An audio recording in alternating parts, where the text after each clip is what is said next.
नमस्कार दोस्तों, जय श्री कृष्णा। कैसे हो आप सभी लोग। उम्मीद करती हूँ कि आप सभी अच्छे होंगे। आज की वीडियो में हम चौथ माता की कथा सुनने वाले हैं। सकट चौथ पर सुनी जाने वाली कथा मैं आज आपको सुनाने वाली हूँ। तो वीडियो में एंड तक बने रहिएगा और चैनल को सब्सक्राइब कर लीजिएगा। साथ ही बेल आइकन को ऑल पर क्लिक कर दीजिएगा। उससे हमारी आने वाली सभी वीडियोज़ की नोटिफिकेशन आप सभी को आसानी से मिल जाया करेगी। वीडियो पसंद आएगी तो लाइक कीजिएगा, कमेंट करके जय माता दी अवश्य लिखिएगा और अपने दोस्त और फैमिली के साथ में शेयर भी कर दीजिएगा। तो अभी मैं आपको ये कथा सुनाने वाली हूँ, चौथ माता के सब चौथ की व्रत कथा। एक गांव में एक बुढ़िया रहती थी और उसका एक बेटा था।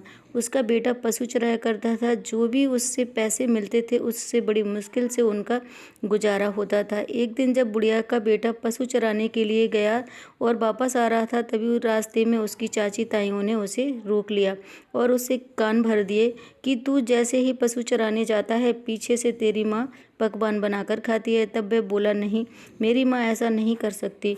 तब उसकी चाची ताई बोली कि अगर तुझे विश्वास नहीं है तो तू आज जिस टाइम आता है उस टाइम से तू पहले आ जाना, आकर देख ले। तो लड़के ने सोचा कि ठीक है, आज घर जल्दी आ जाऊंगा। तब वह घर जल्दी आ गया। उस दिन सकट चौथ का दिन था।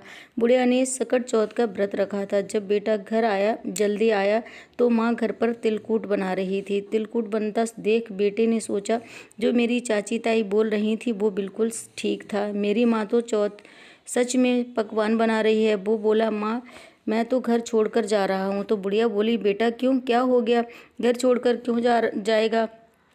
तो बेटा कहने लगा कि माँ, जब मैं घर के बाहर मेहनत करता हूँ तो पीछे से तू पकवान बना कर खाती है और मेरे लिए ना तो बचाती है और ना ही मुझे बताती है और अकेले अकेले ही सारे पकवान खा लेती है। मैं तो घर छोड़कर जाऊँगा। तब बुढ़िया कहने लगी कि नहीं बेटा, ऐसी बात नहीं है। मैं आज सकट चौथ का व्रत रख रही थी, इसीलिए मैं तिलकूट बना रही थी। पर बेटे ने एक बात नहीं मानी। तो बुढ़िया समझ गई कि हो ना हो इसके किसी ने कान भरे हैं, तो ये नहीं मानने वाला। तो बुढ़िया बोली कि जा बेटा, ये कुछ तिल के दाने हैं, इन्हें ले जा। जहाँ कहीं भी तेरे ऊपर भीड़ पड़े, यानी कि कोई भी मुसीबत आए, संकट आए, तो ये तिल पूर के चौथ माता को याद कर लेना। अगर मैं तेरे नाम के व्रत करती होंगी तो सारी मुसीबतें टल जाएंगी। फिर उसका बेटा वो तिल लेकर चल दिया। चलते चलते बहुत दूर एक जंगल में पहुंच गया।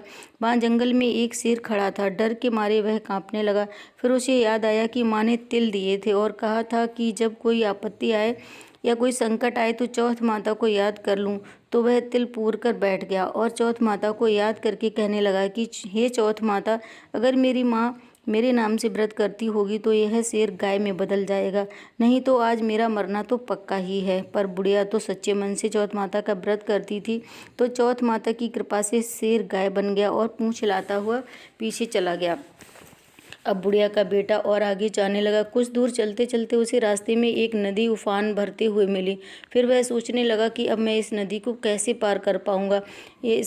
अगर इसे पार करने जाऊंगा तो इसी में डूबकर मर जाऊंगा, और यदि ये नदी नहीं पार करूंगा तो इस जंगल में भूख और प्यास के मारे मर जाऊंगा। फिर उसने सोचा कि माँ ने जो तिल दिए थे वही पूर कर बैठ गया और कहने लगा कि हे चौथ माता, यदि मेरी माँ मेरे नाम का व्रत करती थी तो मैं यह नदी पार कर जाऊंगा और मरूंगा भी नहीं। तो नदी ने अपना बहाव कम कर लिया और वह उसे रास्ता दे दिया। वह बड़े आराम से नदी पार कर गया। कुछ दूर और आगे गया तो देखता है कि एक माई पूड़े बना रही और रोई जा रही थी। तब वह उस माई के पास गया और बोला कि हे माई, क्या बात है, अगर तू पूड़े बना रही है मतलब कोई खुशी की बात है, और जब रो रही है तो मतलब है कि कोई ना कोई दुख तो है। तो वह समझ नहीं आ रहा है कि सुख और दुख एक साथ कैसे। तो वह माई बोली कि बेटा, इस नगरी का में एक आव जलता है जो एक आदमी को बिठाया जाता है, और आज मेरे बेटे का नंबर है। मेरा एक ही बेटा है, वही आज जल जाएगा। तो मैं दुखी हूँ, इसीलिए रो रही हूँ और आज आखिरी बार अपने बेटे को खाना खिलाऊंगी, इसलिए पूड़े बनाए हैं। तो वह बोला कि माई, तू मेरे को ये पूड़े खिला दे तो मैं तेरे बेटे की जगह चला जाऊंगा। तो वो बोली कि बेटा, पूड़े तो तू जी चाहे जितना खा ले, पर यूं कौन किसी के दूसरे की आई में जाएगा। बोला, माई तू पूड़े खिला दे, मैं चला जाऊंगा। और फिर उस माई ने उसे पेट भर के पूड़े खिलाए।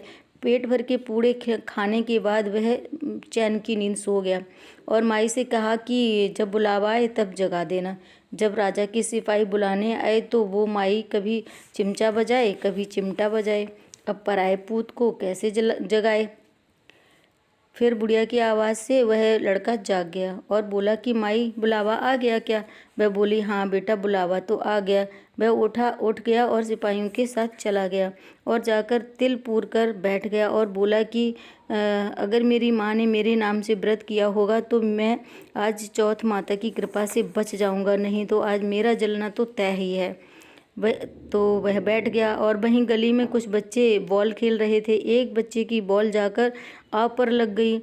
आव पर जैसे ही बॉल लगी तो कट की आवाज़ आई, तो पूरे नगर के में हल्ला मच गया कि आव पक गया, आव पक गया।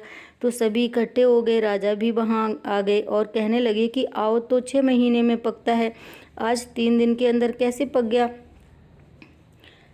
तो सिपाहियों से कहा कि उतार कर देखो कि इसमें है क्या। सिपाही मटके उतारने लगे तो अंदर बैठा बुढ़िया का बेटा कहने लगा कि धीरे धीरे। अब मटके के अंदर से जब आवाज़ सुनी तो सारे डर गए और सिपाही तलवार वगैरह हथियार जो भी थे उठाकर खड़े हो गए और कहने लगे कि इसमें तो कोई भूत या पिशाच है। बुढ़िया का बेटा बोला कि भाई ना मैं कोई भूत हूँ ना ही पिशाच हूँ, मैं भी एक इंसान हूँ, आप मटका खोलें फिर मैं सारी बात बताता हूँ। तब सबने उसे बाहर निकाला। फिर उसने बताया कि मेरी माँ सकट चौथ माता का व्रत करती थी, जिनकी कृपा से ही आज मेरी जान बची है। मैं अपनी चाची ताइयों के सिखाने पर अपना घर छोड़कर आ गया और आते वक्त मेरी माँ ने ये तिल के दाने दिए थे और कहा था कि बेटा जब भी तेरे ऊपर कोई मुसीबत आए तब तू ये तिल पूर लेना और चौथ माता को याद कर लेना। अगर मैं तेरे नाम से व्रत करती होंगी तो मुसीबत टल जाएगी। तो मैंने तो वही किया, ये तिल पूर कर और चौथ माता को याद करके बैठ गया और चौथ माता की कृपा से ही मेरी जान बच पाई है। तब रानी ने राजा से कहा कि क्यों ना हम अपनी बेटी का विवाह इसके साथ करा दें, क्योंकि इसको तो आग भी नहीं जला सकती, तो हमारी बेटी के लिए ये सही वर रहेगा। राजा को रानी का सुझाव अच्छा लगा। फिर राजा ने अपनी बेटी की शादी उसके साथ करा दी। एक दिन वो दोनों अपने महल की छत पर घूम रहे थे तो लड़का बोला कि देखो मेरे देश की तरफ काले बादल छाए हैं। तो राजा की बेटी बोली कि आपका देश कहाँ पर है, तो कहाँ पे है? तो वह बोला कि हाँ मेरा देश है, मेरा गांव है, वहाँ पर मेरी माँ भी है। तो वह बोली कि फिर चलो अपने घर चलते हैं। तो वो बोला कि ठीक है चलते हैं, आपके पिताजी से पूछ लेंगे। अगले दिन राजा की बेटी अपने पिता से बोली कि हे पिताजी आपके जमाई अपने घर जाना चाहते हैं। तो राजा बोला बेटी यह तो बहुत अच्छी बात है, दूर जमाई लाख जमाई घर जमाई खाक जमाई। अगले ही दिन राजा ने खूब सारा धन देकर दोनों के जाने की सारी तैयारी करवा दी और बेटी की विदाई कर दिया। गांव के नज़दीक पहुँचे तो उसने सैनिक भेज दिए कि मेरी माँ को बता देना कि उसका बेटा आ गया है। जब सैनिक ने बताया कि माँ जी आपका बेटा और बहू आए हैं तब तक बुढ़िया रो रो कर अंधी हो चुकी थी। तो बुढ़िया बोली कि बेटा तू भी ताना मार रहा है, यहाँ तो पहले से ही इतने ताना मारने वाले हैं। सैनिक कहने लगा कि नहीं माँ जी आपका बेटा और बहू सच में आ गए हैं। तो बुढ़िया ने लोहे की आंगी पहन ली और बोली कि अगर मेरा बेटा होगा तो दूध की धार सीधा आके उसके मुख में गिरेगी। तो जब उसका बेटा आया तो बुढ़िया की दूध की धार सीधी बेटे के मुंह में गिरी और चौथ माता की कृपा से बुढ़िया की आंखें भी ठीक हो गईं। अब बेटा और बहू माँ के पैरों में गिर गए और अपनी माँ से माफ़ी मांगने लगा। तब बुढ़िया ने अपने बेटे और बहू को अपने गले से लगा लिया और उनको आशीर्वाद दिया। तो बोलिए चौथ माता की जय। चौथ माता जैसे बुढ़िया के साथ पहले हुआ और जैसे बुढ़िया के साथ बाद में हुआ वैसा कृपा सब पर करना और इस कथा को कहते हुए हुंकारी भरते हुए सुनते हुए सब पर अपनी कृपा बनाए रखना। तो आई होप कि वीडियो पसंद आई होगी तो ज़्यादा से ज़्यादा शेयर करना और कमेंट बॉक्स में जय माता दी लिखना। राधे राधे। मिलते हैं नेक्स्ट वीडियो में।